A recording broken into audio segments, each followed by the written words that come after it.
What's going on, Tamers? Welcome to DigiPod, the digital podcast. Today, I'm your boy, Varney. I decided to be Varney today because for some reason, I said today. I don't know why I said today. I think I jumped the gun and I said today before I said I'm your boy, Varney. So today, I'm Varney. Next week, I'll be Mike. So we just found out Varney is not really Varney. He was a makeshift person that we just didn't know. That's crazy. I've been masquerading the whole time. You see Batman in the back there? Secretly, you know, I'm Batman. Yeah. Wow. I mean, you could identify as whoever you want to. It's 2024. All right, I identify as an Agumon. Nice. Agumon. Fun Digivolve fact. too. Fun fact, Digimon are non-binary. I don't know if you knew this. Really? Yeah. You sure they're non-binary? Because they're made up of ones and zeros. Does that not make them binary? No. Does that not make them data and ones and zeros? No, yeah. I'm talking about like gender. They're gender neutral. I was just a fucking nerd joke. Oh, okay. I'm not on that level of nerd yet. But it's a computer. It's a fucking computer nerd joke. That's why. I'm not a computer nerd. I'm not even gonna fucking explain it. Fuck that. It's just me being a fucking nerd. Anyways, yeah, I know what you're talking about. Boy Varney in the studio with Dan and Adrian, aka Mike. Sometimes, but in Adrian clothes or Mike or Adrian and Mike clothes. However you want to look at it. I guess. Today, or I could just be Adrian. I don't know. Or you could just be Adrian, and I can just be an Agumon, and Dan can just be Marvin Jackson. There you Marvin Jackson. Marvin Jackson. What are you trying to assume over there? You can cosplay as him for Halloween. It's real easy, bro. I hear racism a little in that one. Listen, don't be assuming.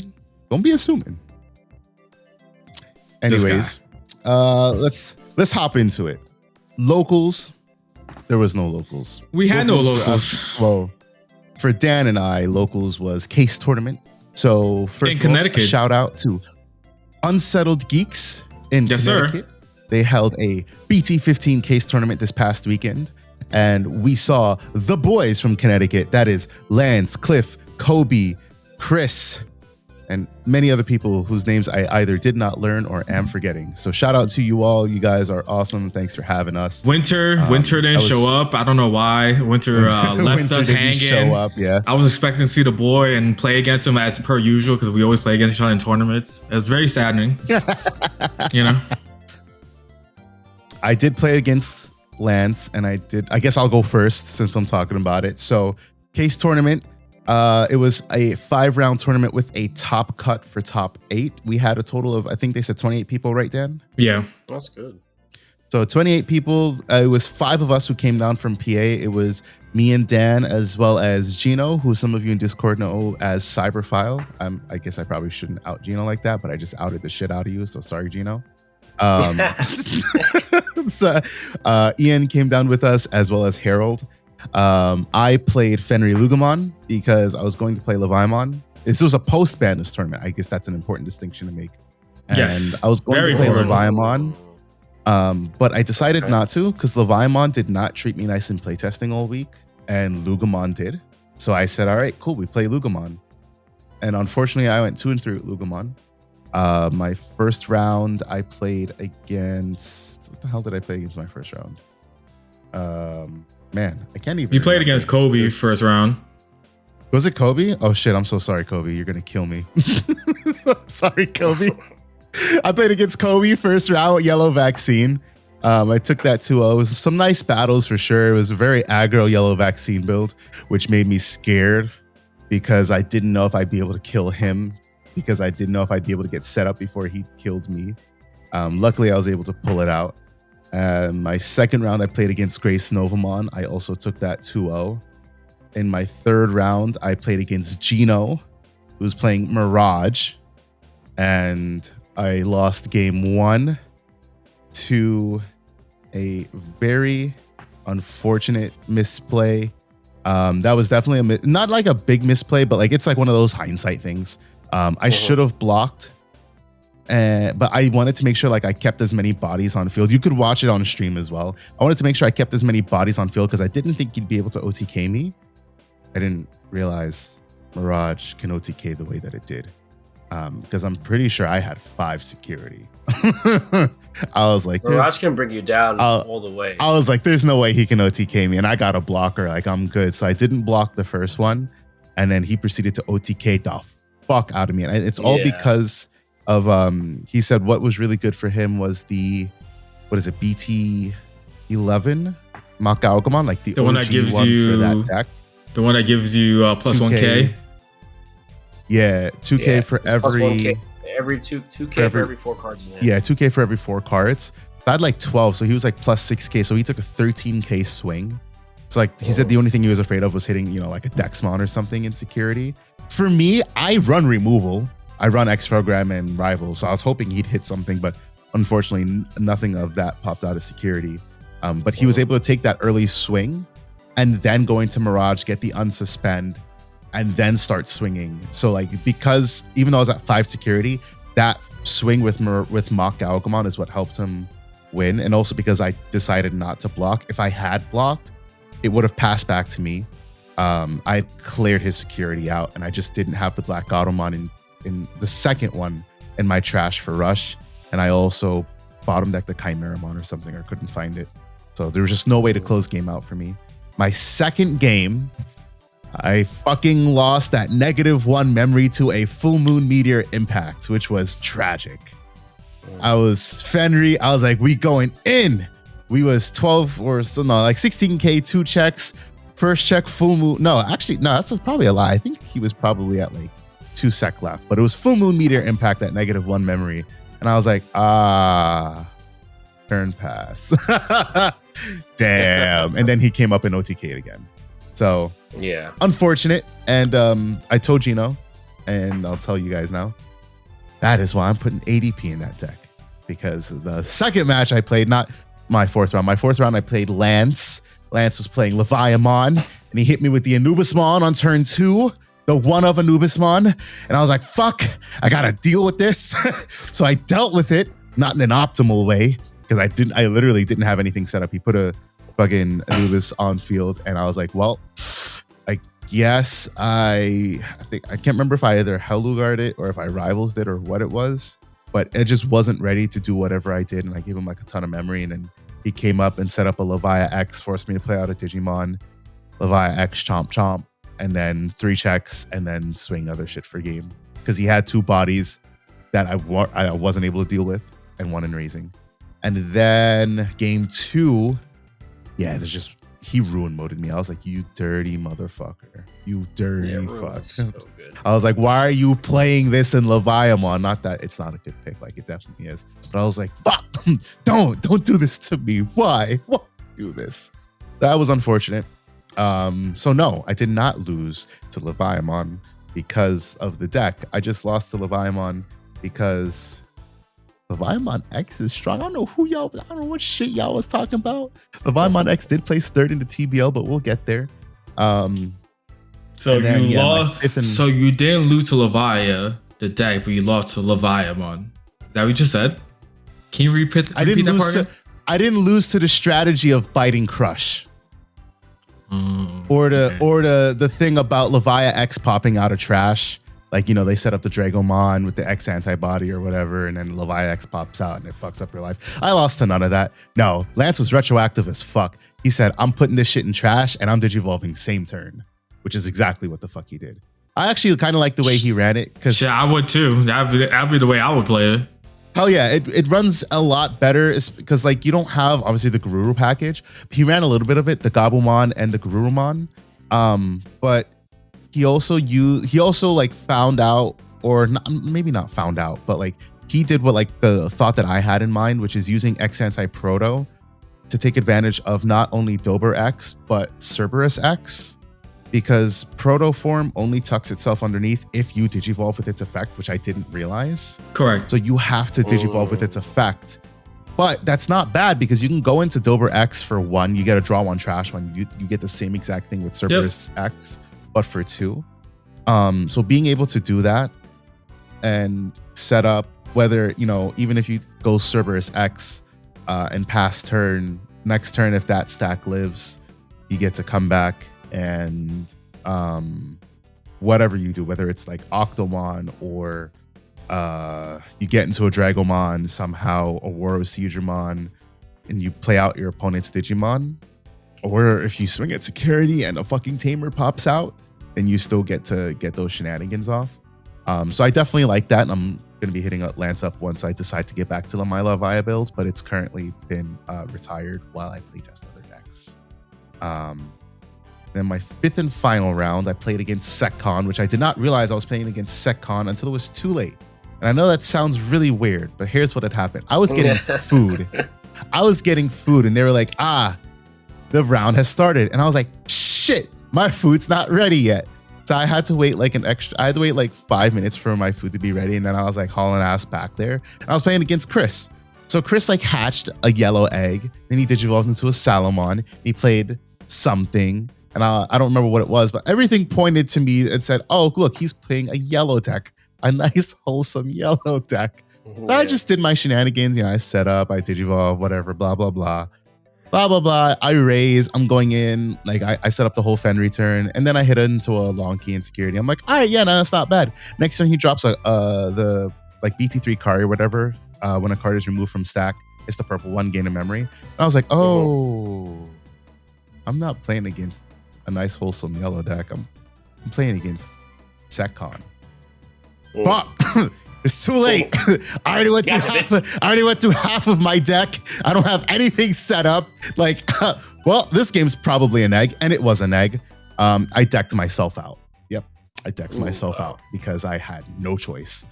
Game 2, I tried to take it a little bit more conservatively, and then he said deal with it, and he dropped a black Seraphimon on me and put me to like 8 memory, and I was like, that was like on turn 2 or 3, and I was like,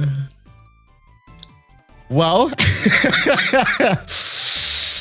can't deal with that because it's still turn 2 or 3, whatever it was.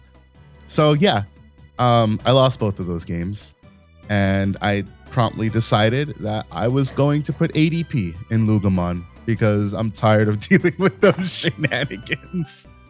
So that's... What's your red source going to be for that though? Red? Yeah, it's red, but the new line that we got in BT15 is dual color. So you can play out your stuff and have your red source. Okay.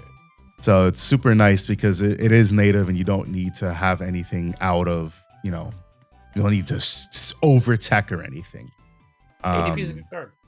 So yeah, that's me going 2 and 3. Dan, what's up? How'd you do? What'd you play? My record was 2-2-1. God, I think this is my first time I ever had a draw in Digimon, honestly. So it felt very awkward. Yeah. Really? Yeah.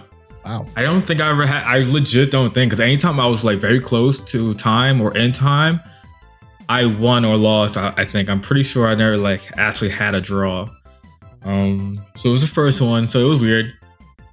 So round 1, I played Digimon. Round 1, played against Red Hybrid. Went 3 games.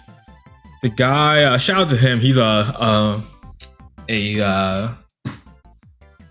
avid listener, I guess you could say. He listens to like listens to all of our stuff, and he loves us. He was like, "Oh, are you Dan?" I was like, "What do you mean, are you Dan? Like, what's that even mean?" He was like, D Dan, DGU Dan. I was like, "Oh, yeah. See the map?" You know what I'm saying? So it was cool. He was a really cool dude.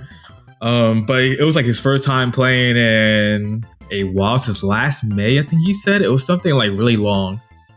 He was playing Red Hybrid, but like not new support. And so he didn't play new Emperor Greymon, which I was expecting. And that's what was my downfall, because he played 4 of the old one. And Digimon does, it likes to block and redirect. And so, game 1, he just went dumb fast. I didn't see anything. Game 2, I got Chaosdramon and then Chaos X. It was over. Game 3, a little bit back and forth, and then towards the end, I had a Machinimon, I think it was, or Chaos. I don't remember. Oh, it was Chaosmon, and one analog man. And here's the mistake that cost the game. I used a redirect for analog man early instead of just regular blocking because I didn't think about seeing that Emperor Greymon.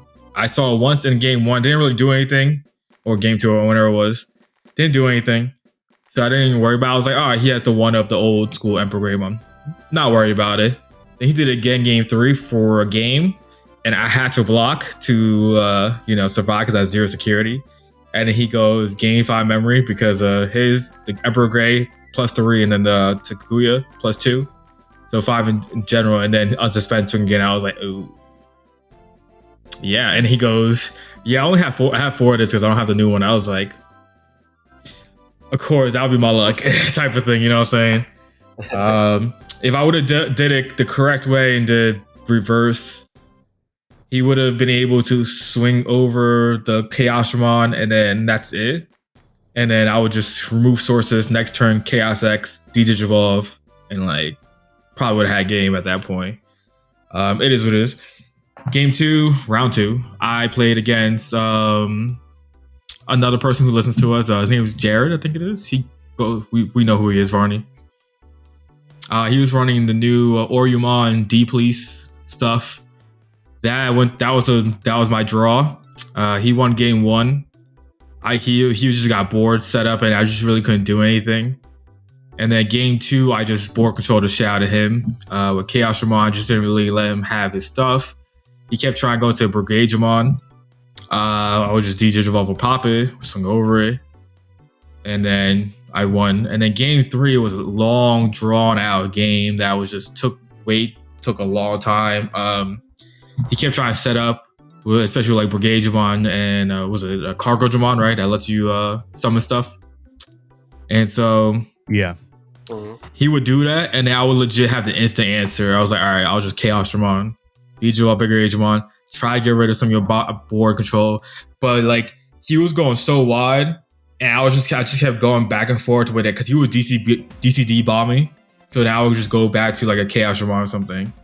And then he was going like wide, but I was going with a giant stack that had like 3 analog mans at one point. And so it was like this weird like back and forth where it was just like we weren't doing anything except like trying to get rid of the one thing, and it just like it was weird. So it just never got around that. I tried to go for game kind of for a turn and hard play to Chaosmon. Didn't work out per se because I didn't have attack of the heavy, I think it was. I don't remember what it was. So I just didn't like, again, now I have 2 blockers plus 3 analog at the same time. So now just like, he's just like, I can't do anything. And I'm over here like, I can't do anything because he keeps suspending my shit with Oriyumon's effect or whatever it was. And so it was, like I said, back and forth that just ended in a draw. Round 3, played against Harold. I beat him 2-1. He was playing Red Hybrid, so same shenanigans, but he's playing, good Emperor Greymon. So I got the, I'm good with that one. I know what that card does for sure. Round 4, I played against Crossheart. And that was an interesting matchup because round 1, game 1, he just bum rushed the shit out of me. Even though I had like Megadramon to pop a tamer, it just didn't matter at one point. Game 2, I was able to board control him with the Megadramon again to pop his tamers. So then that was good. He lost a lot of sources. And Chaosmon doing chaos things, Machinimon same. And Attack of the Heavy. It's always a good closer. So they think you're good, and then you just attack at a heavy game, and they're just like, oh, yeah, that's a thing. Yeah, sure is.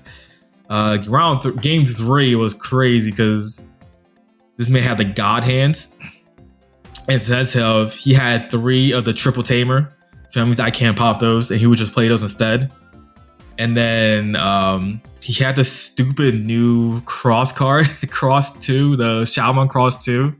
That's not a Crossheart. The one that our audience told us why it's not a actual Crossheart member, which makes sense. But whatever Mike said, wrong. the card is fucking. That card was the reason why he won that game, because he won. He must have drew all of them. Like I said, he had the god draws or something. He never searched it because I seen him search like with like Mikey or like the Cross 4, I think searches. I forget, or Cross 3, one of those two. Cross 3. Cross 3 is the one that searches. Never saw it on there, and I'm just like, where in the fuck did you grab this? You know what I'm saying? Like he just kept drawing, and just was getting them. I was just like, oh my god, he would legit play it. And then I'm like, all right, cool, no problem. I'll deal with it. Get rid of it. Played another one. He must run like 3 to 4 of them. Because in game 3, he saw like a decent amount. I'm just like forever stunned. But like Analog Man was like holding him down for me for a bit. But it just wasn't enough, because after a while, he would just not attack and just like, he would just throw a bunch of bodies on board. And then now I have to like figure out which one to try to kill. And I didn't have like the right inheritables. Didn't have reboot at all for whatever reason. Didn't have like a Metal Magmon or something like that. It was just like, after a while, the board sorting was just too much, even with like 3 Analog Mans. And I dropped the Digimon, I think it was, with the Supreme Connection effect. And then I'm just losing that. And then round 5, I played against an Orumon tribal deck. So it was legit just like all of like Ryudamons and that whole line, legit, just that. He did do the cool combo where he went from Ryudamon to Orumon for like 2 memory. Kind of cool, but that's all it did. So here's the combo, Adrian, if you don't know. If you playing the new promo Ryudamon, you have UG on board and then X Anybody. So you swing, effect of the Ryudamon, he can Digivolve to Ginyu for free. Then you activate attack X Anybody, Digivolve to Hisaryu, and then effect of the UG plus Hisaryu, you go into the Orumon for free, basically. So it was a cool combo, but then I was just like, cool, Chaosdramon. That was basically what happened. I was like, all right, no problem. I got no problem with it. It was like I said, it was cool. It just doesn't do much besides that, and it was just like 1 stack only, and it wasn't like, I don't know. Maybe he just didn't see like Cool Boys, because I didn't really see Cool Boys at all. And he just didn't see the right pieces at all. He played a new Orumon too, I guess. But new Orumon, you need a body on board, so you kind of need like the swarming of D Brigade plus the Oryu D Police to like pop off, because it has alliance and stuff. But ended up winning that, so went 2-2-1. I didn't like the deck, how it felt with the new support. The new support felt kind of trappish in the sense of it feels like it wants to go one way, but then you have the stack way, and it kind of like goes like this a little bit. Like Supreme Connection is great on paper when it sounds like, you know, search top 5, you grab a piece, trash a piece. But then here's the bad part. You have to put those cards back on top of the deck. Sometimes you don't want to, but then now you know what your next 3 draws are, and you're like, especially if it's ass, which has happened to me, I'm just like, now I gotta like force my way to draw out of it or something, stuff like that. And then like the on play effect, like it popped up, but like it never popped up in a way where it benefited me. I felt like in a sense of like in trainings, right, or boosts, you could use them whenever you need them. Especially when you're digivolving a lot, or you're doing plays and you just need an extra 2 memory or something. You never have that, so it's just there and just stuck there, just waiting for you to use to hard play a Digimon. And at times you don't want to. Then it depends on the ratios you're playing of it. It feels like to me that's a totally different style deck, which is like old school hard play Digimon, and then it's like tell your opponent to deal with it. That's what I feel like that's become. And the same with like the other support, like Marvin Jackson is cool and all, but it doesn't do much. Same with Airdramon. Like I used the combo once and I was like, all right, whatever, cool. Megadramon, on the other hand, very good card. The inheritable to Digivolve when attacking, fantastic. You know what I'm saying? And then Hagurumon, great card. That card definitely, you know, search top 3, grab a black cyborg or machine, and then grab a black tamer. So that means there's another searcher for Analog Man besides Digimon. Pretty crucial. So I gotta do a lot of tinkering with it.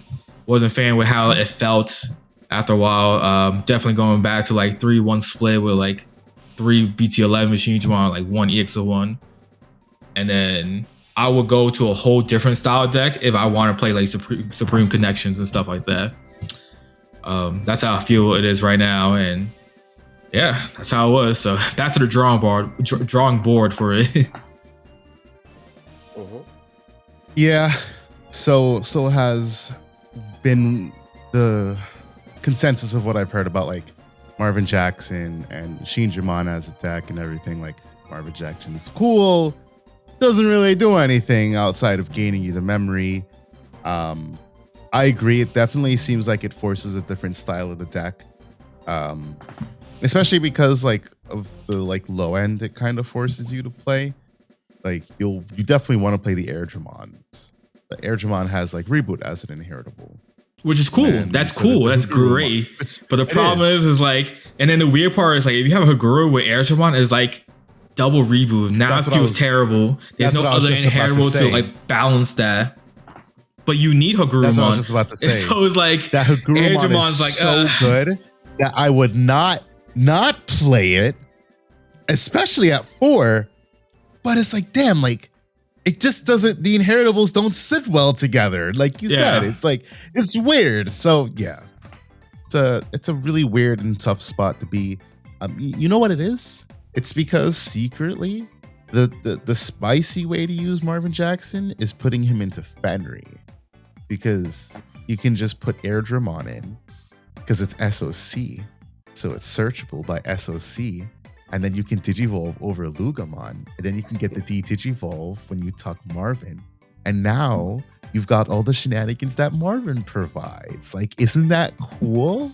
And you can Digivolve over it with Soul Lugarmon because it Digivolves over SOC. And then you'll have Reboot. Like, that's cool. Am I actually going to do it? No fucking way. I was about to say, where are you fitting Marvin Jackson that deck? You know what I'm saying? They sound cool. Listen. You about to make some jank ass deck out of it. If I had a 50 to 60 card deck limit, I would totally fucking try it. This is the part of podcast where I'm like, hey, Bandai. We need to put a 60 card counter on the every time you say 60 card. Yeah, right. Be like a little tick on the top. I would love a 50 to 60 card deck. We should have 50 to 60 card decks in Digimon. It's getting too tight in this bitch. I mean, I agree with that. But yeah, that's locals. Case Tourney. This weekend coming up, we've got Ultimate Cup. If you guys are registered for that, make sure you remember that. It is on Sunday. It is not on Saturday. Yeah, it's so weird. I don't know why they're doing it on Sunday. It's so weird. Yeah, it hasn't been on a Sunday in forever. Any Digimon major tournament. So they did it once because what was the same TOs hosting One Piece and Digimon. They were like, One Piece is Saturday and Digimon Sunday. But it's not the case this time. So I'm wondering why they did it like that. Yeah, I don't know. Do they usually do them in the morning? Like, when do they start them? Yeah, it depends on the TO, but yeah, it generally starts around like 11, whatever the local time is. I don't recall who's hosting this one. Is it Play TCG? I think it is. Oh, is it? Texas, it might be Core. So it starts Central Time. If it's Core, it's Texas. Time, so yeah, I was about to say Texas is Core is Play, and then Texas is Core TCG. Yes. Yeah. No, Cali is Core TCG. That's totally what I said. That's what I meant to say. Yeah. Yeah, that's not what you said. Look here, buddy. I'll look it up. Let's see what it is. I'll look it up. So yeah, it is Core TCG. So that means we'll be starting 11 a.m., which I kind of hate. I would prefer to be Cali time. Like I would just prefer to wake up in the morning at 8 o'clock, as early as it is, 8 o'clock, and I'm done by 4. Because for us, like it takes up the whole day. Like, I don't have any time in the morning to get up. It's Core TCG. Anything. Yeah. Because that means, they start at 11, so that means it's 1 o'clock for us. That means we have to be playing from like 1 to like 10 p.m. or some dumb shit like that. Is? Yeah. Yeah. That's why I hate. That's why I usually avoid Core TCGs. I have to double check what time it starts in their time zone, but according to the way I put it in my calendar, that's how it is. But yeah, I hate that. I would prefer to wake up in the morning and get it done. But you know, it is what it is. Competitive Digimon is a grind. It's an enjoyable grind. So, and then we've got to talk about the Q&A and the poll results. So I asked the audience, what cards and decks are you most excited for in BT15? Out of 25 votes, I only allowed 1 vote per person, so a whopping 25 people voted. So to you, 25 people, thank you very much. 3 people said they're excited for more yellow viability. I too am excited to see yellow in not just one way, one deck, one concept, one mechanic. I'm excited to see yellow branch out and explore different routes. 2 people said they're excited for Dark Masters. That must have been Dan on his alt account. 7 people said they're excited for DigiPolice. I definitely am excited for more DigiPolice support. I've got 1 Shu Yulin, and I've got 3 more to go. Oh no, it's not. 3 people said they're excited for. My fault, I interrupt you, but it's Top Cut event for February 25th for the tournament organizer. Oh, Top Cut. Okay. Thanks. Hey, I was clarifying because I wanted to see what it was. Okay. As I was saying, we interrupt this breaking news story. Breaking news, baby. People said they're excited for Numemon support. And I think it's not weird, but like, I wonder how much people are like excited for Numemon support because they like Lumamon, and how much people are excited for Numemon support after seeing what it did in Japan.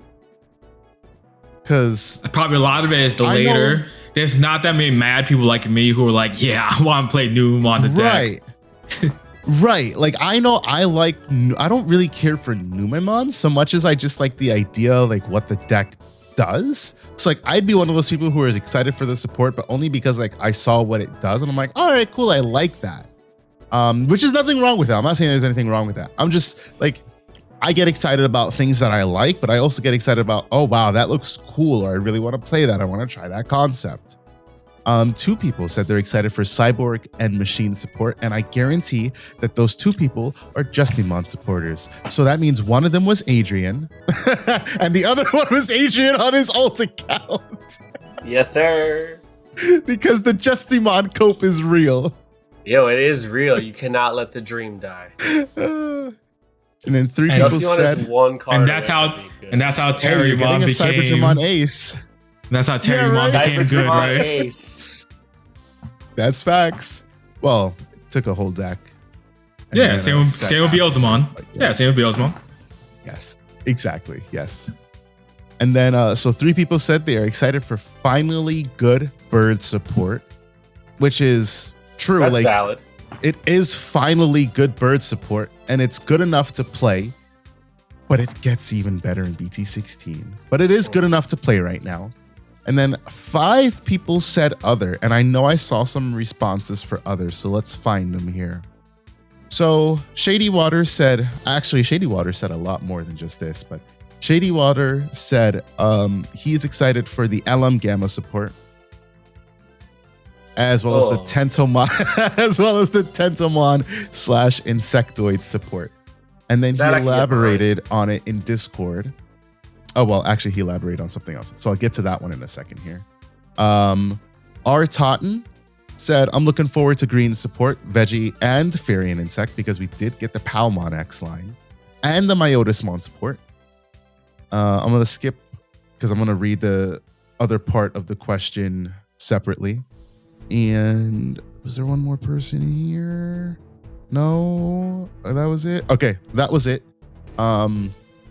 I know we already did the whole podcast, but Adrian, you weren't on that last podcast, so I'm going to ask you right now, what are you most excited for in BT15?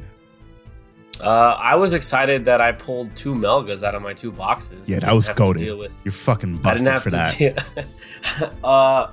Excitement. I mean, excitement is probably a little bit of an overstatement for this set. I mean, I think that's fair. Your set is next set. Yeah, every set. Yeah, every other set is like there's like a banger, and then there's like, okay, we're just gonna support what came out previously. So I mean, I like getting all the sets, but definitely the Cyborg and Machine stuff for Justimon. More tools, man. That's what I was excited for. That Hagurumon is really good. The Guardrumon is really good. Yep.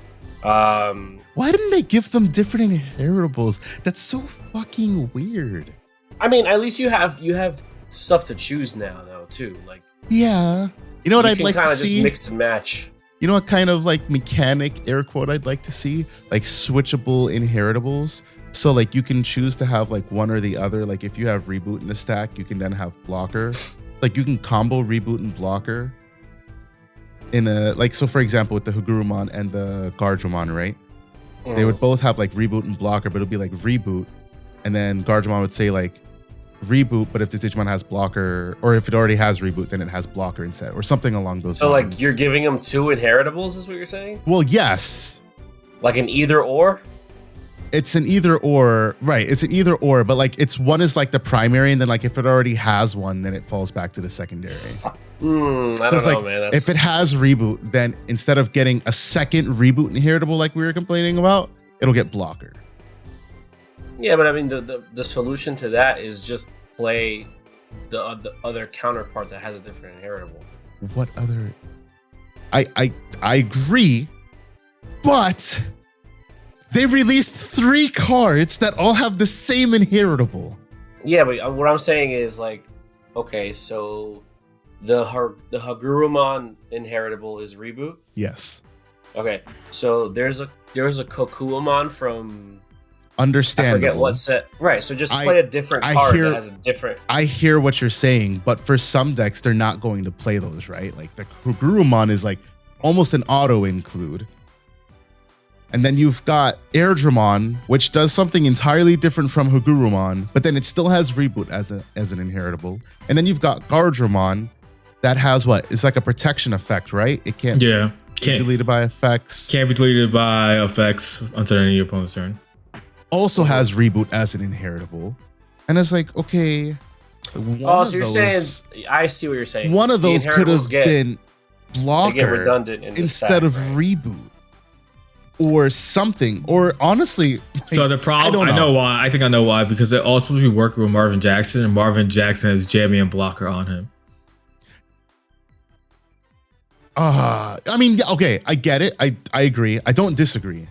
I'm just like, but that would fix that issue. Like, okay, well, it's maybe not, because you get like the whole point of mind linking is that you get those inheritables. I don't know. I thought that might be a cool thing to like make use of. Not like double stacking, because you have you digivolve the Hagurumon and then you digivolve the Guardramon. But I'm sure we'll probably see some type of shenanigans down like in the BT15 era of Digimon. Hope we get that far. I think we will. Anyways, now we can talk about our Q&A, which was what entices you or pushes you away from playing competitive Digimon. So I'll start off with Shady's response here. So Shady said, it's most definitely the feeling of back and forth chess like gameplay that classic card games have lost over the years. Also, the FOMO of missing out on prize support for my favorite franchise given out at large events. The only thing that can and has pushed me away from competitive play is the lack of time, such as, you know, having to be like, I gotta work, or the lack of money, or having formats exclude the colors I predominantly play. When I say this, I mean at the highest level regionals, well, specifically Ultimate Cups for that. Sucks when you don't play any of the tier 1 decks. He said BT9 format, but I assume like what he meant was like, it sucks like when you don't play any of those like, you know, monocolor or like format restricted tier 1 decks, and you just don't, like, you don't have a good time because it wasn't even like you enjoyed building whatever deck you built or whatever that tier 1 deck is type thing.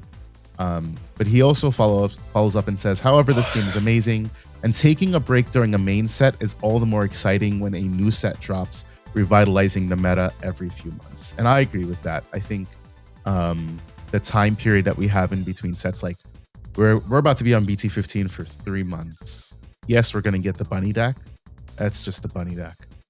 We're about to be on BT15 for 3 months, and I guarantee BT16 was already going to be a rager of a set. But when we get to BT16, it's just going to be all that much more, because it's like, oh my fucking goodness, that's our new set. You know? Yeah, I know. It's crazy. Honestly, thank God, because I like playing, like, I like having the competitive side, but like after like a month or two, I'm trying to get to the real jank shit that I want to build, and like, you know what I'm saying, like, not be stuck having to like figure out what's the meta. I mean, obviously that's gonna happen regardless, but like, I like building the lower tier decks to figure out how to beat the top tier decks with those type of decks. Right. Yeah, that's fair. Yeah, I think it's you don't have the time when you have like EX5 and the BT15, like that back-to-back month like that, where it's not even like a month time. I would think it might be like 3 weeks separating it or something like that. Yeah. And so it's like rough when it gets like that. Yeah, when they have the EX set releases in between the main set line, it does get, because it's basically a new format every set release. You know, it's a new format, it's a new deck, it's new combinations and stuff that you have to learn, so you don't really get a lot of length with it. But what was the guy's name? Shady, what is it? Shady Water. Shady Water. So yeah, I mean, definitely what he said about finding the time and everything like that to play. I mean, it does get tough. You know, life happens. You know, it's you know, you got to make time to play. But which is why I think it's really nice to have like the sim or like an online client to be able to kind of just pick it up and stay not set up the whole thing and build the deck and get the cards. Yeah, exactly. Like people talk about online clients like, oh, it's gonna kill the physical game. I mean, not really. I mean, it's just an extension of the game. As long as there's no like, as long as Bandai didn't literally kill the physical game, you know. Yeah, exactly. Masters. So, I mean, yeah, exactly. So, that's a good question. That's a good poll question. CK said, I love playing competitive with non-competitive decks. When Mike said, but the deck is good now, so I won't play it, I felt that to my core. Honestly, I used to be the same way. I really used to be the same way. And then my love for certain decks really outweighed, but the deck is good now, so I won't play it, right? Like Merva, for example. Dan would probably know this. I tried to make Merva Minerva as a deck work, and it did not, because that shit was slow. I was doing the same exact thing that Anubis was doing right now before we saw what Anubis did. It's just unfortunate that Minerva was so fucking slow at getting out and doing what that deck does. And Anubis came along, and Anubis said, all right, trash 3, play that Merva for 2, do your shenanigans. And I saw that, and I was like, that's interesting. I'll try that out. And I fucking picked it up for Nationals. And I was like, wow, this is what I've been, this is the purple deck. This is Merva that I've been waiting for. Now, it's unfortunate that the deck got hit in a way, just because if the format went on long enough, my dumbass would try to stick Minervamon in it and try to see what type of stupid ass shenanigans I could pull off with Minervamon and Mervamon and Anubismon instead of Leviamon. But hey, now you can, because Anubis is at 1. I mean, you're not wrong. I could. Would it be any good though? I'd rather just play Leviax, you know. But yeah, I agree with that. I used to be that way, but now my love for certain decks or strategies or cards or Digimon just outweigh that. A bunch of numbers, literally it's 121833523, says when the meta becomes too much like Yu-Gi-Oh! Is when they stop playing competitive Digimon. You only play one deck and lose the variety of several playstyles.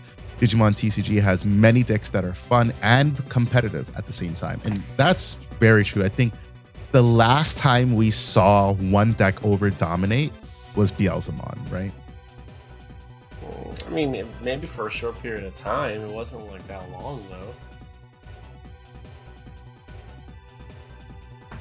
Dan's like, I'm not really sure. I'm not sure what he means by Yu-Gi-Oh in that sense, because does he mean like when Yu-Gi-Oh has tier 0 formats? Is that what he means? Yes, okay. Exactly. A tier 0 only play like, you know, Kashtira or whatever. Or like tier limits. Okay. Like that's what pushes him away from playing. What would push him away from playing competitive Digimon if we had a format like that? That's why I asked. I feel like Beelzemon was the last time we had something that was close to that. But even Beelzemon wasn't that close. But I was gonna say, was Beelzemon even tier 0? It wasn't 0. It was the closest that we've had. We had the whole podcast on it. It was the closest that we had prior to that, because that was BT12. Prior to that was BT7 with Blue Hybrid. And then I didn't play, but I would say prior to that was probably Green Ceresmon. Yeah. Yeah, Green Ceres with the Nidhogg. But that was like not us though. That was JP. That was like more. Oh, exactly. That was JP as well. Here's the problem. It's because we get like the ban list and stuff. We don't feel that tier 0 power of certain decks. Like we just mentioned, like the green deck, right? Green Ceresmon. That was never like a tier 0 format. It was very close for it in JP. Then we move forward, right? Blue Hybrid, full power Blue Hybrid over there was arguably a tier 0 deck almost. When we got it, it was never that strong, but we had a almost tier 0 by percentage wise when it was that the EX2 format. But it was just because I feel like because everything else was not as strong, and then he's just like, why not just play Blue Hybrid type of thing? But to me, I didn't feel like it was overpowered. It was just during that time frame, like what else can stop a deck that could just stun the whole board type of thing? You know what I'm saying? Yeah. And then we had over there, they had Cross and Alphamon, right? Oh yes, Cross and Alpha. Forgot about so prior to Cross, Alphamon, Alphamon was considered close to tier 0 over there because I remember all the tier 0 talk. Because like they would just go ham about it, like the conversation is like, this game is dying, it's tier 0 deck. You know what I'm saying? And then when that came over here, because of Melga, Alphamon wasn't tier 0, right? And then Grandis, and it was like a weird triangle thing, and then you threw War Greymon into that equation, right? Then it was Cross for them. Cross was probably the closest tier 0, legit tier 0 over there. Because that was like crazy strong with the Cross 4, and then we got it. Yeah, of course, we know what happened, right? 2 weeks later, got smacked on the ban list, right? And then that became a fair meta, right? Then we get to the Anubis.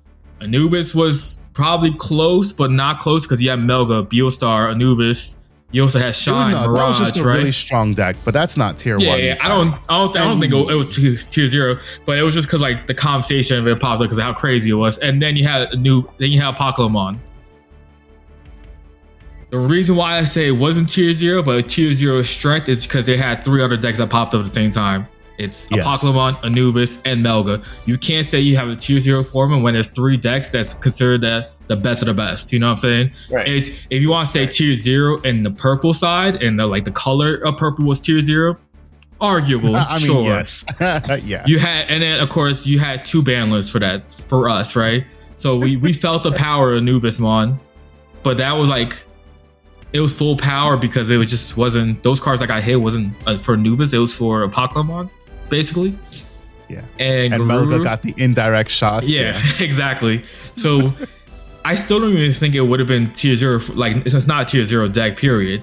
And then now we're going into a BT15 post ban list, which we had no idea was going to happen because their ban list happened when BT16 basically dropped. So, like, our meta is going to be way different. So, we don't know. Yeah, for sure. Art Totten, the second part of their statement had said, if they could disperse IRL events more evenly throughout the US, the better. Oh, God, yeah. I agree. 100%. And we're off to a very solid start. You know, we've got a regional down in North Carolina, and there is one in Texas. Now, granted, there's always one in Texas, but there is one down in North Carolina hosted by PPG, which is super goated. We're definitely planning to go to that, and I only hope that they can add more throughout the year, and it's not just like a once a month or a once every 2 months things, because that would be just horrible. He also says, FYI, restricted characters suck. I'm not exactly what that is referring to, so Art Totten, if you want to elaborate on that, I don't understand. You said restricted characters? I think he just means like cards being banned, like a Pokemon, probably. Restricted banned cards? Okay. That's what I assume. That would make sense then. Yeah. I mean, yeah, you know, it is what it is. Yeah, I mean, that happens in every game, so. Assumed 7 says, nothing being close by. I don't want to have to fight traffic to get to the only place in town hosting Digimon. See, that's an LGS problem, though. That, like, not only LGS, but like community, right?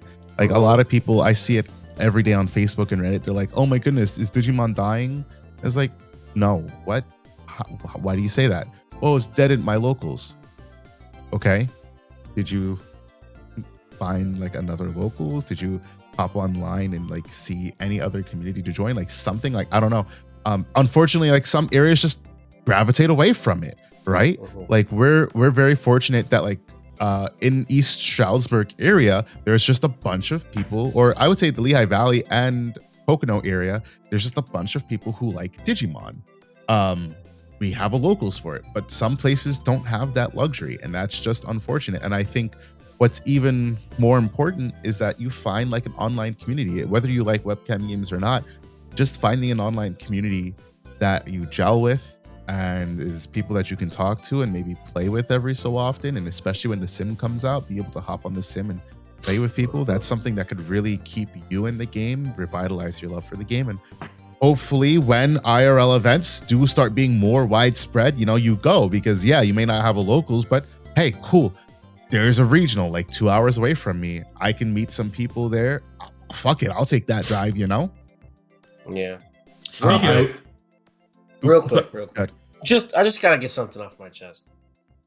When people say that it's a dying game, whether it's Digimon or whatever game that they're saying it's dying, like 99% of their time they're looking at their own local, and it's probably dying there. But this country is huge, and there's a lot of other places that play it. So like there's, like you said, there's a big outreach. Like there's online communities, there's discords, there's web. I mean, as much as I hate playing on the webcam, it's still there. But the thing that bothers me is like these people that say the game is dying and they're complaining that they want more IRL events. When the IRL events start happening, they don't even go. Like they just don't even go. So you can't complain that your game is dying or that a game that you want to play is dying and then not support it at the next chance that you get. So I just had to say that. I get that off my chest. It's really annoying. I agree. Bad Dan. I was gonna say, speaking of which, if you need to join Discord because you don't know where to go, you can join our Discord at DigiGuard United. Discord.dgu.gg, baby.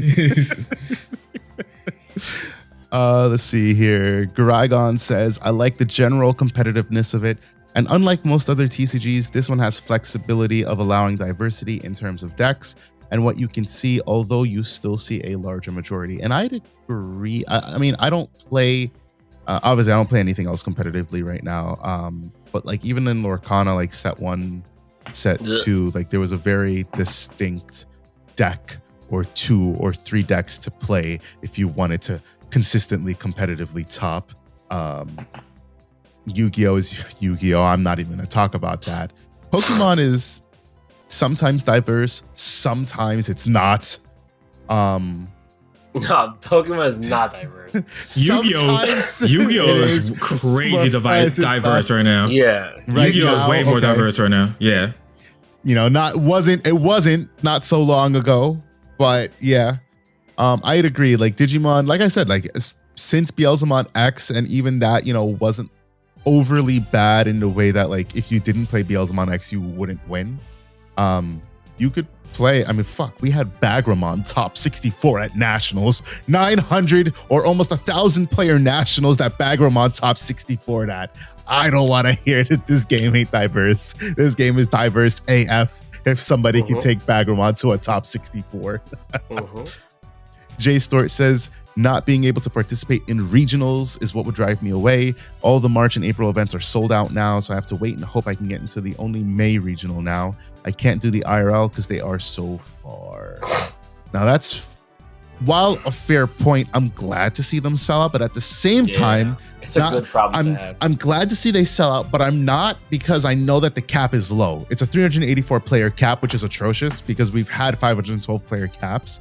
No idea why the cap was set so low, especially considering it's not even like, oh, like you just announced serialized cards. What the fuck do you mean you're capping tournaments? You just lost out. What do they charge? $30 for entry, right? So on 384 players, you make 11.5 grand. On 512, you're making 15. You lost out on like 4 grand by closing off, by capping. I don't think the money is the issue. I think just making sure they have enough price support for all those people is the issue. Bandai, price support issues. Be a shame if they didn't kill their own. Sorry. Speaking about BSS. Segue. No.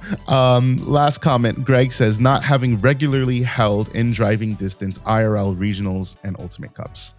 Yeah. Online to supplement would be fine, but it's the other way around still. I don't want to spend 6 hours eagle-eyeing every hand movement, which is fair. Like, that can definitely be like really taxing, having to be like, hey, where's your hand, buddy? You know, my big thing, I luckily haven't had any interactions like that, and I've never felt sus of my opponents. But cheating is a very big thing online, and people take advantage. And I know some people, I mean, when you're paying, right, for your experience, you don't want to be cheated out of your own experience. So, I mean, that's totally fair. And I can understand people who don't want to participate because they just don't feel like dealing with that stress and just the knowledge of somebody could cheat and I might not catch it. Like, it happens in One Piece way too often for some reason. Those motherfuckers cheat like there's no tomorrow. Like, I see the videos and they're like, yeah, we didn't catch it till afterwards. And I'm like, God damn, but that was so blatant. But like when you're, 6 rounds in, like you may not be noticing every little thing that's happening. So it's totally understandable. But that is it for our Q&A and our poll results. We are going to move on to the TBL.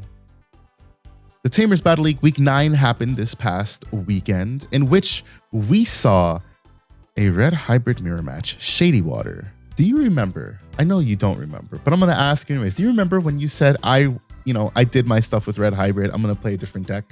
Pepperidge Farm remembers. He said that, and he showed back up in week 9 with red hybrid once again. So our finals was, if it ain't broke, and it wasn't broke because we had a red hybrid versus red hybrid mirror match for the finals, in which Michael 74766 took the win in his first win for the TBL. It is his third TBL tournament. I believe he's something in like the 7th spot with that, if I'm not mistaken. But a shout out to him for the good top and for the good performances thus far. We had in third place, obviously second place was Shady Water with also red hybrid. Third place was Law X with Leviamon X. And fourth place was Angry Aquaman with Shine Greymon, showing that the power of the Agu, the power of brotherhood, of friendship, is too powerful to hold down this dinosaur and his brother. He lost only to, I have no clue what he lost to, but he lost to something, obviously. Otherwise, he would have won. So with that in mind, we are in week 9 going into week 10. You had a Ricky Bobby moment just now. If you ain't first, you're last. If you ain't first, you're last, buddy. We're going into week 10. We have 6 weeks of regular season after this week. It is never, don't think that just because I said, we've only got 6 weeks left, like it's too late to participate. Nope, not in the slightest bit. It is never too late. The way I've devised the point system is to reward good play. So if you top, you get extra points. If you win, you get major extra points. So hop in, participate, do good, and you can very well find yourself at the top of the standings at the end of the season. Because things are a little bit different this time around, I do plan to try to have a prize for our regular season number 1 spot. But of course, our top 4 or top 8 will automatically qualify for our playoffs. And then in the playoffs, the playoffs. In the playoffs, those players, whoever the top 4 to top 8 is, will qualify with a bye. And then there will be a play-in tournament. That's what the first round of playoffs is for the next X amount of players. Let's just say right now we're going with the next 16 players. They will play out for 8 spots because the final tournament of the season will be a bracket style, single elimination, best of 3, no time limit tournament. So it's win or go home. And the one who comes out unscathed at the end of it gets crowned the winner of the TBL, in which they will be receiving a special champion stamped playmat, as well as some champion stamped sleeves and a champion stamped deck box. I.e., if you win, you are going to be known as that guy or gal or other who won the TBL. So, If you covered all the boxes, the Guy Gal or other, or Digimon like myself, I am an Agumon. So if you want to play, please get in and play. Never too late. It's $10 entry. We're a Friday night, 7 p.m. We're live on Twitch, and it's always a spectacle. So that's it. Now we'll move into our main topic, and I'll let Adrian take the reins here because this is his topic. He wanted to talk about the state of some financials in the Digimon card game and how that might be affecting sets and singles and other things. Adrian, take it away. Yeah, so I was just, browsing through TCG Player like most people do because I'm looking to pick up some singles. And some singles in your area? No. I'm happily married. Thank you very much. Yeah, you could be looking for some Anjay Womans, baby. No, man. No. None of that. But anyway, I was just, looking at the market and everything and just seeing the prices go down, which is good. Somebody who wants to pick up singles, the prices going down is always good. But the cards that I want are going up. So, for example, Gabumon BT15. On release, I think it was like a $3 or $4 card. It's sitting almost at 11 or 12 right now. And I was having this discussion with you guys earlier. I think the reason that happens is because A, those cards are harder to pull because of the pull rates and the slots that are taken up by the LM cards. But also, because BT15, I guess, wasn't as well received as a set as we want it to be, product is not going to be cracked as much. So there's not going to be as many of those cards like thrown into the market, which will drive the prices down. So I wanted to ask you guys, why do you think that is? Do you think because Bandai preemptively limited a Pokemon to 1 before like having a solid format of it is what's causing the set to not be opened as much? Or do you think it's another reason? I'll go first. Mm-hmm. It's 110% hands down because they limited the Pokemon. Yeah. And it would have been the same exact situation for EX5 if they didn't give us 3 fucking different sets of or I guess it was 2 different sets of promos as box toppers for EX5, making EX5 a very worthwhile product to buy sealed because this is the only way to get your hands on some of these motherfucking promos. Unfortunately, with BT15, there were no box topper promos. The only thing that you got were the eggs. So there's no incentive to buy sealed outside of pulling these cards. And there's even more no incentive to buy sealed because your pull rates, like you said, are scuffed with LM shit that half of the player base doesn't want. Alt Art Apocalymon is $12.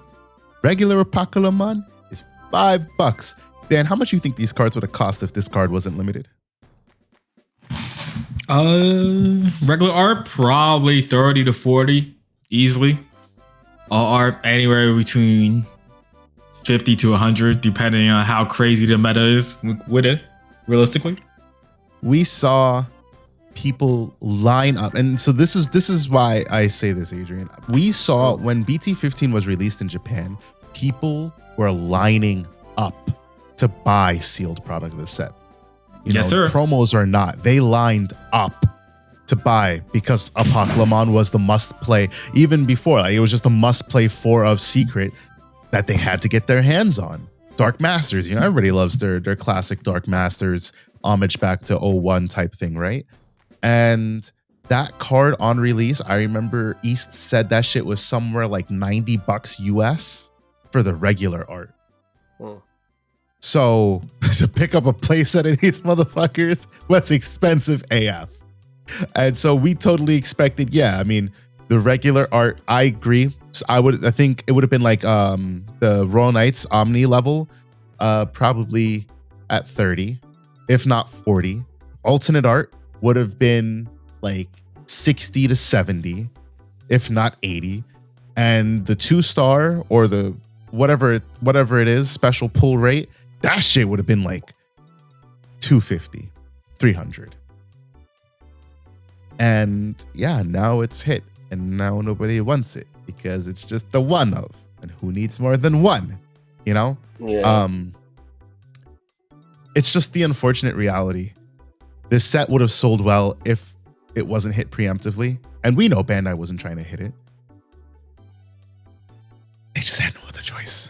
Yeah, I do still think we shouldn't have gotten a hit until we got to play it, but that's just me as a player speaking, saying that I think I can beat, the big bad.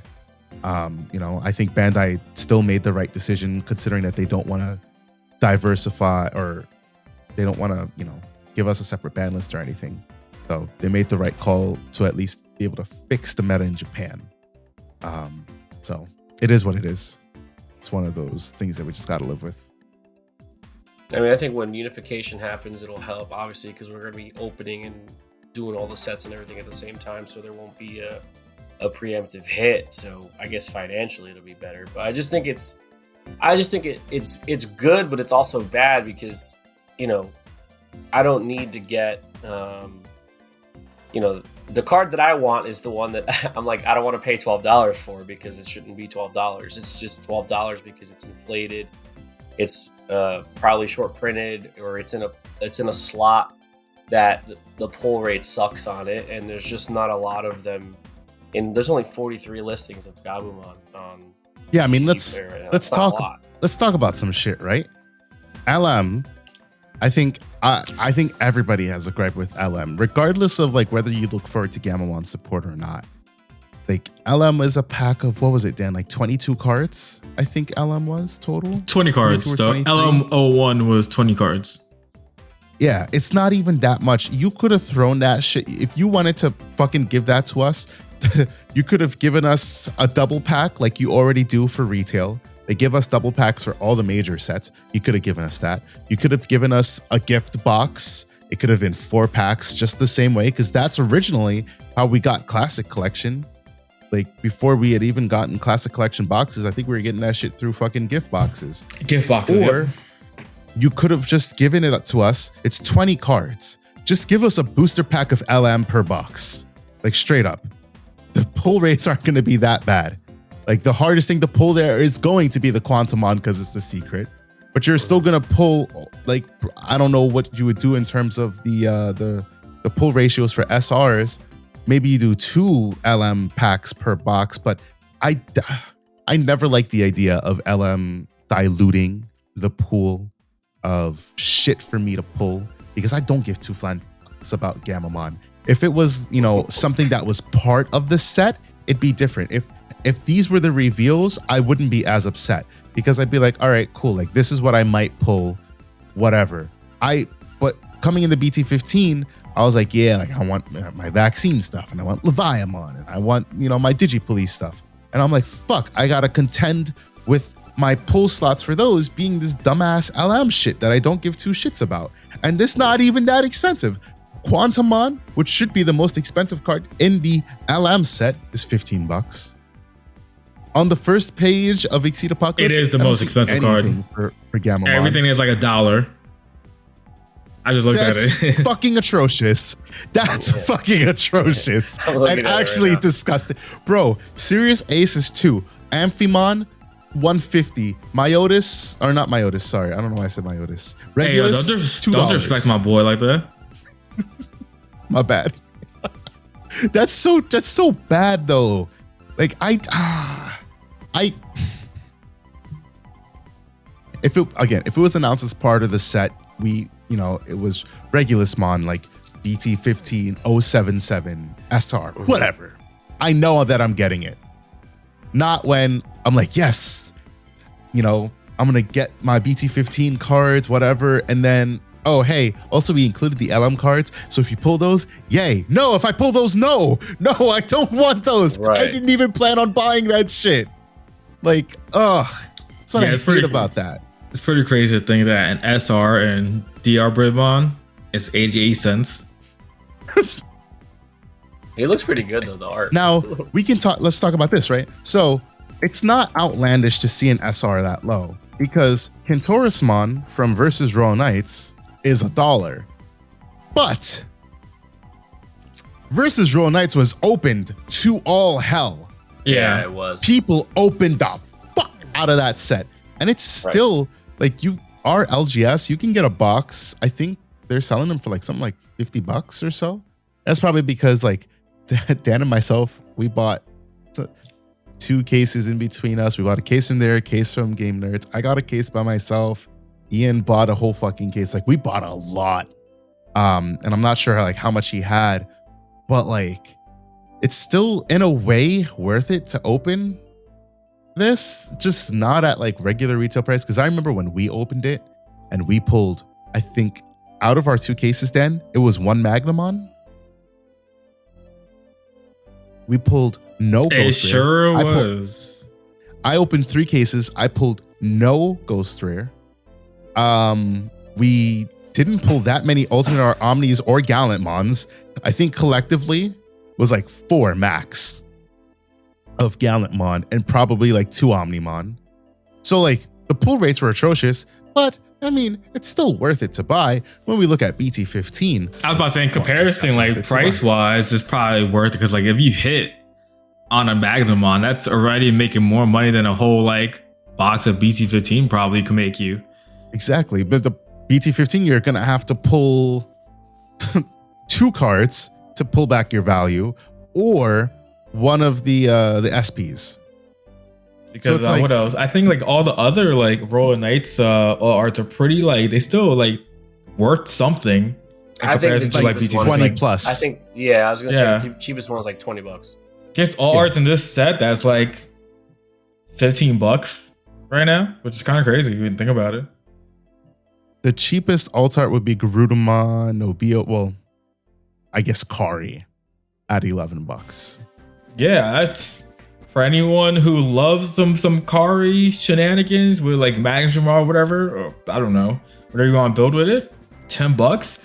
Shit, I would buy that shit right now, and then watch Kari support get busted, and all of a sudden that becomes a $30 card.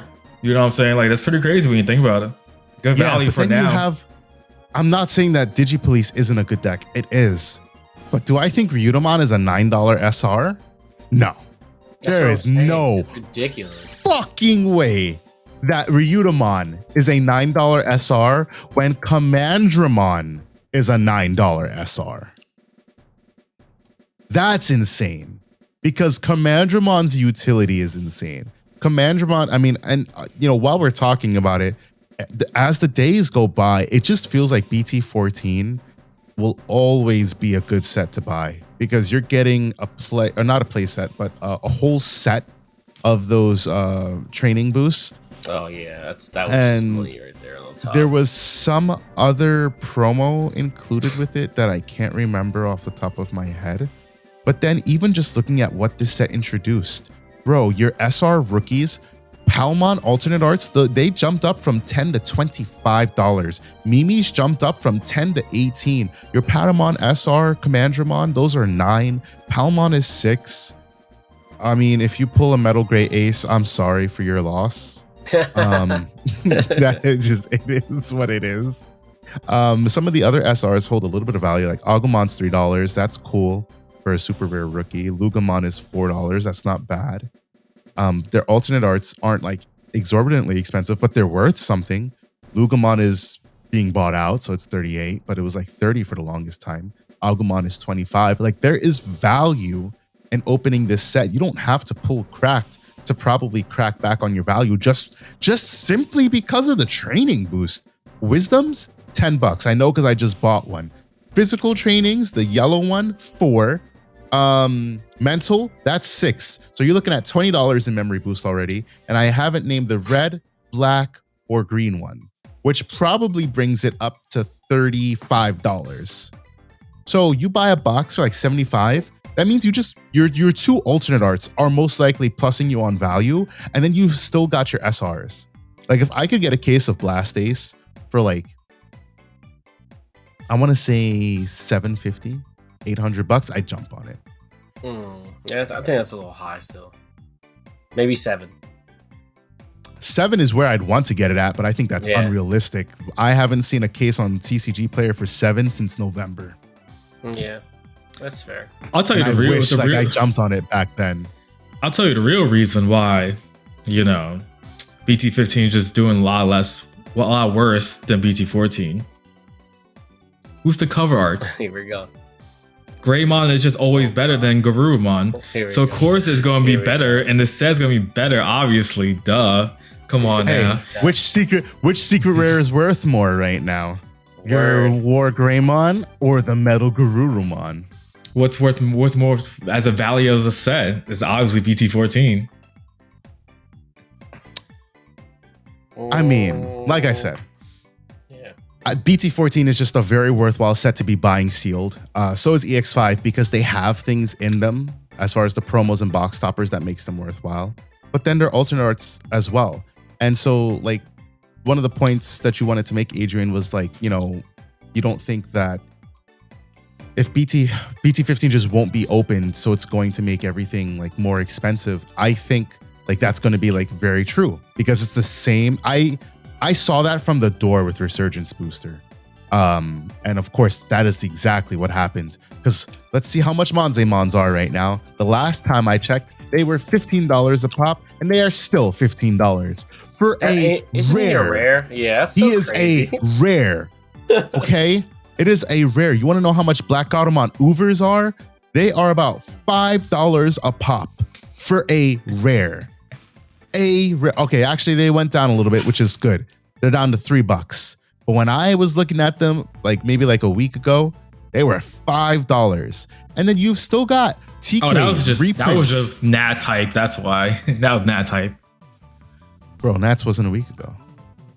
Yeah, but you know, to calm down from it, you know, still calming down. Why is Hover SPmon $7.50? Because there's Machine Dramon Cope. Oh god. I mean, it's Digimon's always. Wait, is that the R or the regular? No, the regular. Hey, yo, I got a bunch of them. Who's trying to buy them? So I got a bunch of those. You should actually buy the alternate art because those are gonna be bought out soon. But no, like that's my point. Like these are, I mean, Hover SPmon for $7.50 like isn't obnoxious because it is an RB01 specific SR. But like Mimi and TK, those are like $4 for reprint rares, and that's not. I mean, they're still not bad prices, but like. Also, they would have been. Look at Lilithmon. Lilithmon, because she doesn't. Well, let's look at it this way. Lilithmon, if you're playing a Lilithmon deck, you're most likely playing Max Rarity Lilithmon. So nobody has any need for base. Lilithmon from Resurgence Booster is 34 cents. That's right. And she's a super rare pull. That's because right. the you know, it doesn't make it easy. Like they don't change the pull ratios. So when you pull an SR, like you're pulling an SR, it's an SR pull. She's 34 cents. And the release special booster version, $1. So like those cards aren't worth shit. And like it's not a meta deck. It's rogue by like all means of the imagination.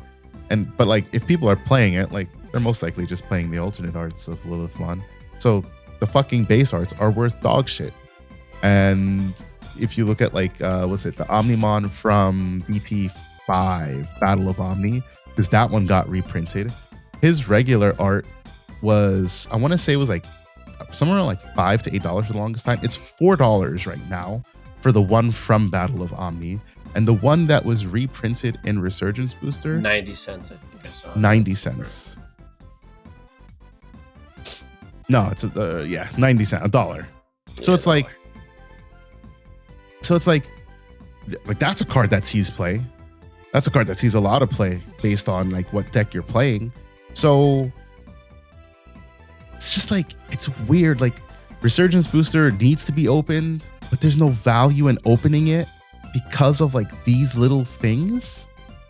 And I do feel like BT15 is going to get to be the same way.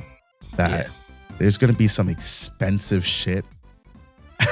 And then there's also going to be some very cheap shit. And because of the amount of cheap shit, it's going to outweigh the value of buying a case or buying a box or buying any sealed product. And people just aren't going to open it. And then we're going to end up in RB1 land all over again because nobody wants to open it. And it sucks. It's the unfortunate reality. And then the price of the set's going to go down. Like right now it's 75 because it's still like the release period, but like give it a month, this will probably be like a $50 box on TCG. And like I want to say like 2 weeks, this will be like a $60 box, and then in a month it'll be like 50. Don't take my word on that because I don't know, but that's what I would expect because it's just the value just isn't there. I love buying sealed. I mean, I fucking went ham for no reason, but even Bandai knew that was going to happen. I was going to say Bandai knew that the sales was going to drop heavily for the sake of the game for BT15. So this is not anything new. Yeah. This was totally expected. Right. And it's totally expected on Bandai's part from a business perspective.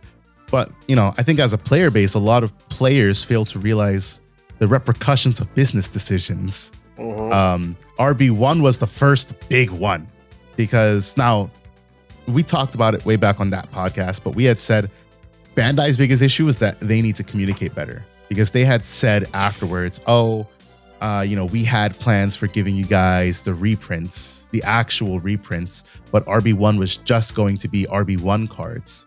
And hey, as I'm talking about it, maybe that's why we fucking got LM as LM and not its own set, because we fucked up with RB1 and said that we want, you know, the reprints with it. And they said, okay, here, take it. And then they saw the flop that it was. And they were like, well, let's not do that again. Here's your LM set as part of BT15. So maybe that's our fuck up for saying we want, you know, the reprints or the product exactly as Japan got it. But at the same time, why didn't you communicate this shit better? You don't that think wasn't the case. No, because LM is totally different than RB. They got RB as a set. LM wasn't like a set. That was like it was like a mini pack though, wasn't it? It was a promo thing. Yeah, but it was still like a promo style thing. So for us to get it the way they got it was going to be different regardless, because they don't do promos for us the same they do over there.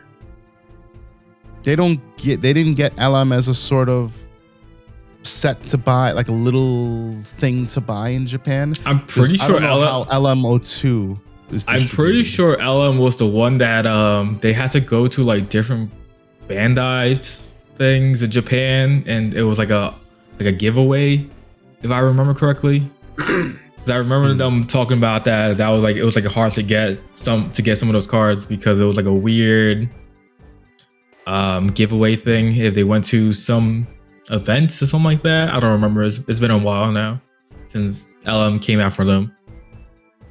I have the solution. Okay, lay it on us. What they should do is whatever promos that Japan, I mean, it's not going to matter pretty soon because we're all going to yeah, shit at the facts. same time. But anyway, what they should have did was gathered all the little promos from all the little lands throughout the course of the year, and then release like a nice end of the year holiday tin with all the promos in it. Here you go. Here's all your promos. Here's your tin. $39.99 for the friggin' tin. You get one copy of each card, and then whatever. Just like other card games do with their annual releases or annual tins or special editions or whatever.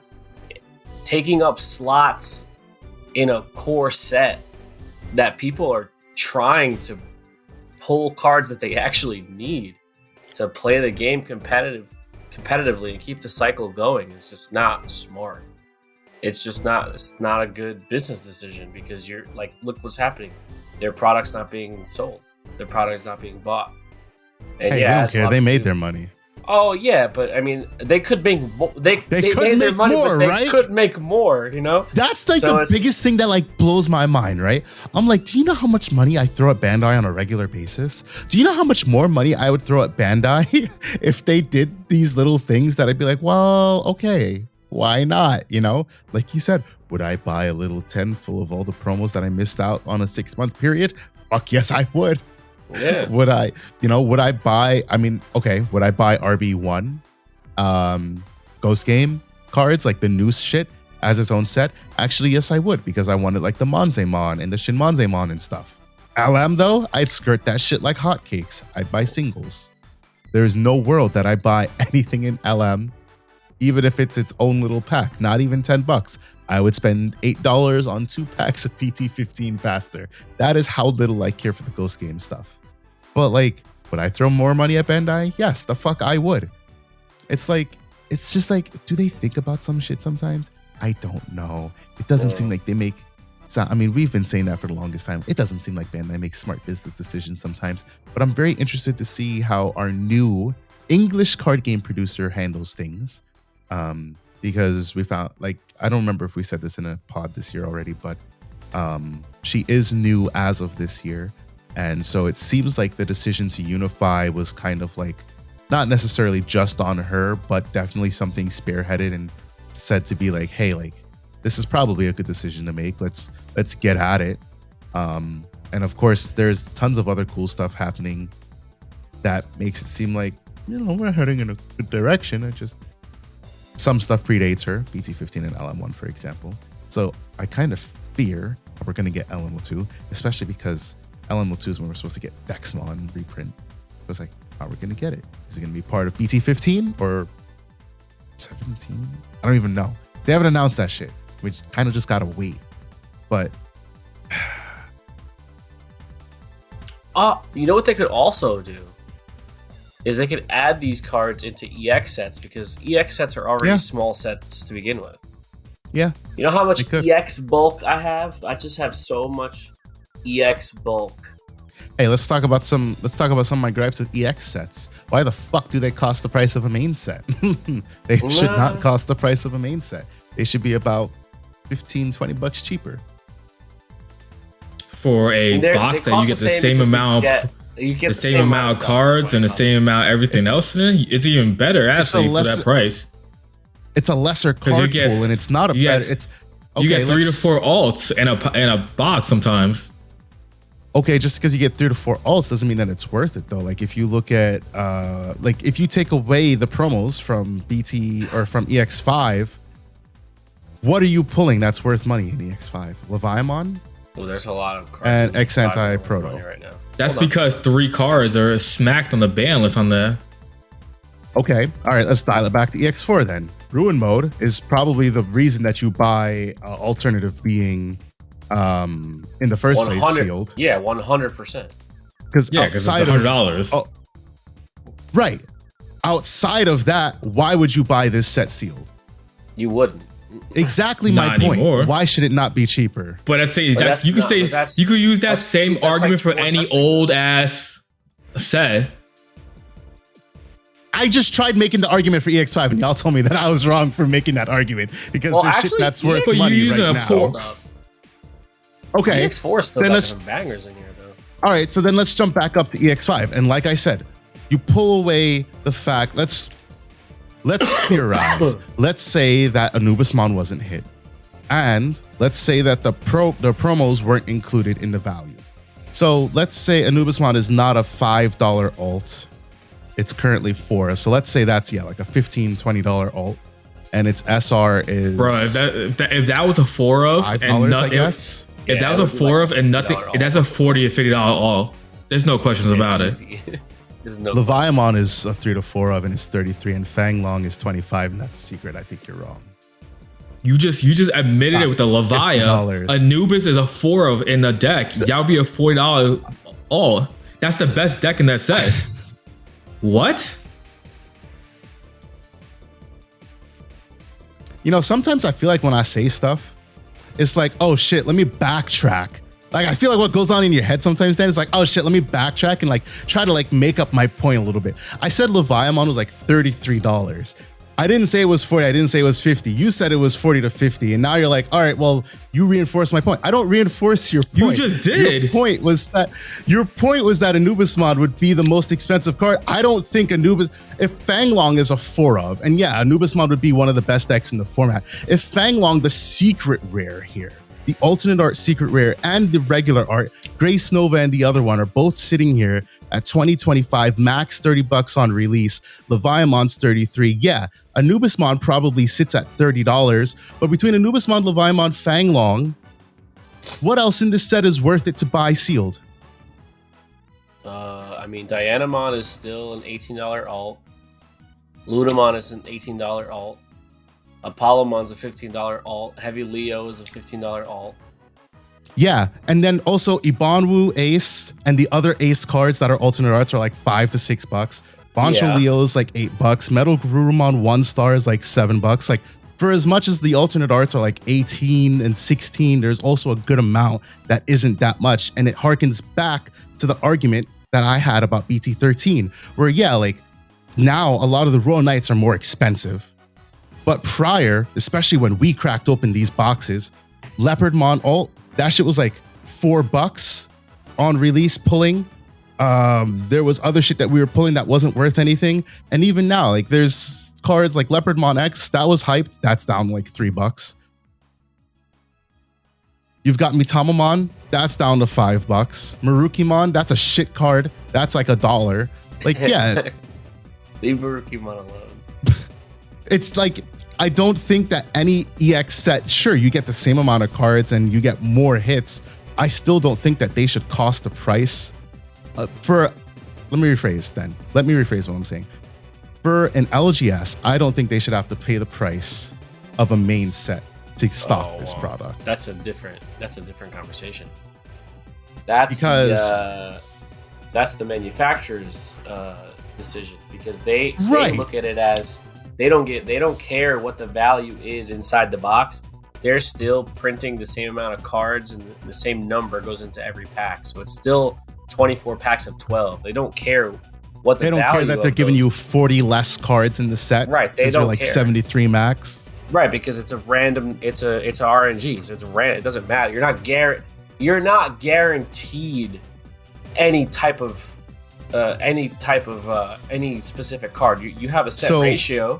When you're not guaranteed.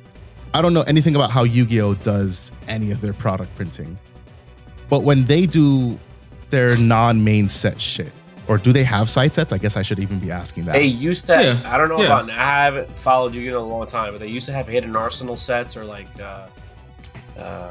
side sets were just as much as the regular set. With the same amount of cards. Amount of money. You're paying the same amount of money. It'll be a whole reprint set, and it's the same thing. Same amount. Well, there we go then. I'm an uneducated card player who thinks that I get 40 less cards on my card pool and my set should be cheaper.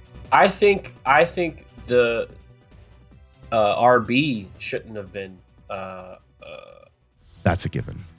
I think even though you're getting the same amount of product in that set, the same. Even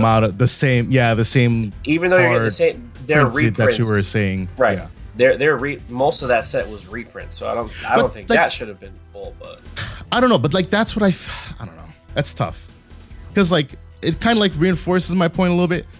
But I also get what you're saying. Like they don't give two flying fucks about what the value of everything is. They know that, you know, if they're charging, let's say like $40 a box, 40 times 12, that's too low.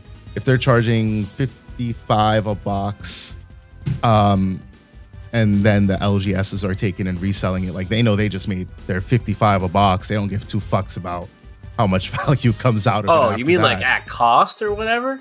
Yeah. I think Bandai's cost is like $52.50. So $52.50 per box.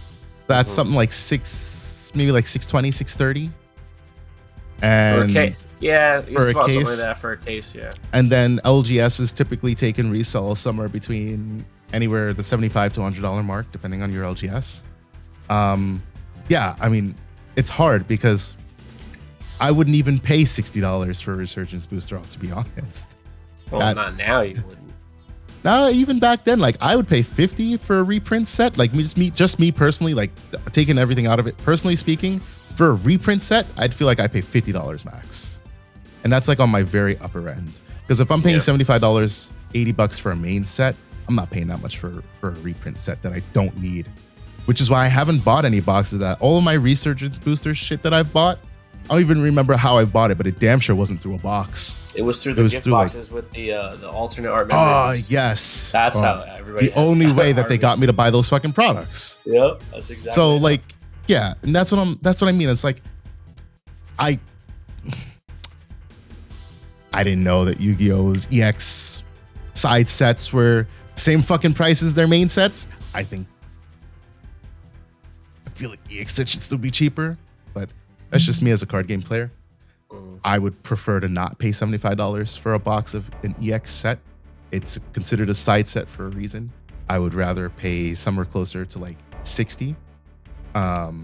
But well, what if this happened? What if the MSRP, or what if it just became $85 per box for regular sets, but you only have to pay $70 for an EX set? Would you rather pay the extra $15, $10 to $15 every time you're buying a main set just to save $5 on an EX set? Because they're gonna make their money either way, regardless. So to them, it's like, we're gonna just charge the same amount across the board to make it easier for everybody, or we could charge more for the more premium products and charge less, but it's still gonna even out at the end of the day. So what would you rather?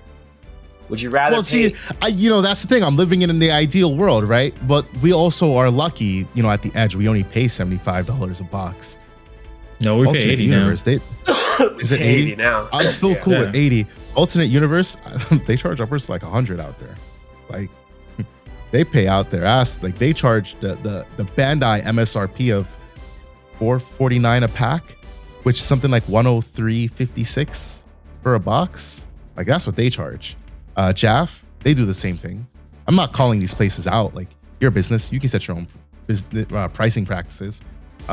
Just know that I have somewhere better that I can go that is cheaper, and I support Shout them out to the Edge for giving it to us at that price. Shout out to the Edge. Exactly. That's why, generally, we say support your LGS, because they treat us nice and we try to treat them nice in return.